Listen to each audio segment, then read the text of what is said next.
Welcome to Climbing the Leader Ladder. I'm Robin Trimingham of the Olderhood Group, and my co-host today is Olderhood CEO Bill Story. Today we're chatting about, is good leadership difficult to achieve? Bill, I really think that this depends on who you're asking, because I think your age and stage of life has an awful lot to do with your leadership abilities and how you perceive this. Oh, there's no question about that. You're absolutely correct. I think younger people in the maybe 25, 30, 35 age group uh, have a different perspective. I think when you get older, like some of us, that leadership becomes perhaps more natural, becomes a little bit more, by intuitive situations where you kind of just know how to lead your team. But as you're coming up your career, you're learning things all the time. And I know you and I have talked about having things like role models. Mhm. I mean, I can certainly attest to that. I can count probably, I would think on one hand, people, mainly men, I would say that, who I looked up to over the years as I was coming up through my career, particularly when I had my own company. I needed people to help me. I needed people to learn from. So yeah, I think you're absolutely right. It does depend on who you're talking to. I think it's really important if you want to build your leadership abilities to surround yourself with people who help you grow, who stretch you, who challenge you to think in new ways and to build your own self-confidence. Well, I think there's two ways to look at that. You're right that having a role model that you can, I wouldn't say copy, but certainly learn from, is one part of that.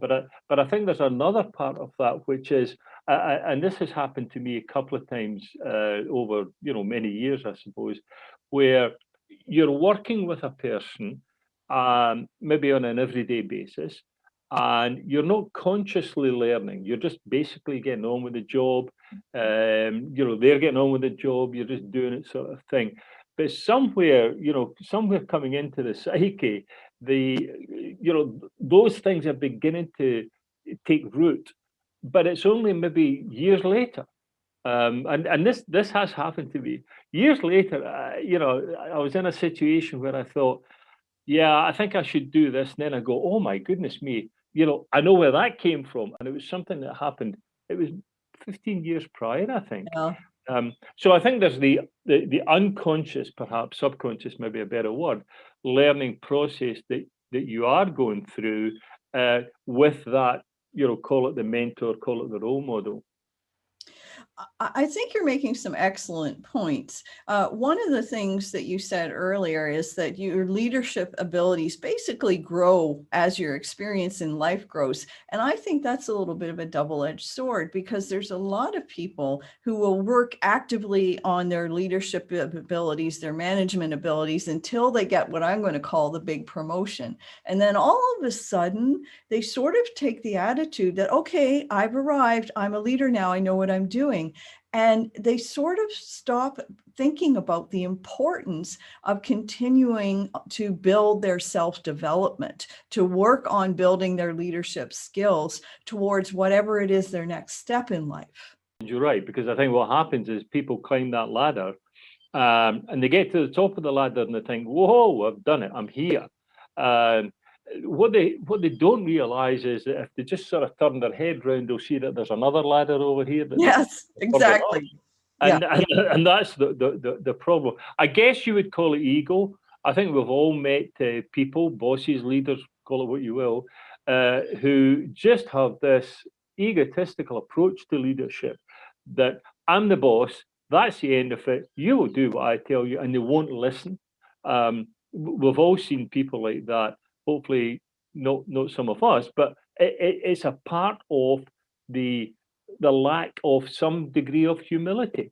Humility is a tremendous asset for a good leader. So also is self-evaluation. you must evaluate yourself. Maybe not every day, but every now and again, just take 5, sit back and say, "Am I doing the right thing? Am I treating my people correctly? Are they trusting me?" Whatever that may be, the self-evaluation to hopefully eliminate, knock out, or at least minimize that ego trip that a lot of leaders seem to think that they have the right, perhaps the divine right to do. I love your analogy of talking about the top of one ladder simply being the bottom of the next ladder. Because, if you really don't think about things that way, in terms of your career development, your leadership development, your self development, then where you are is standing on a plateau, and the only place to go would be down. You've been watching Climbing the Leader Ladder with Bill and Robin. Join us again soon for more tips and ideas.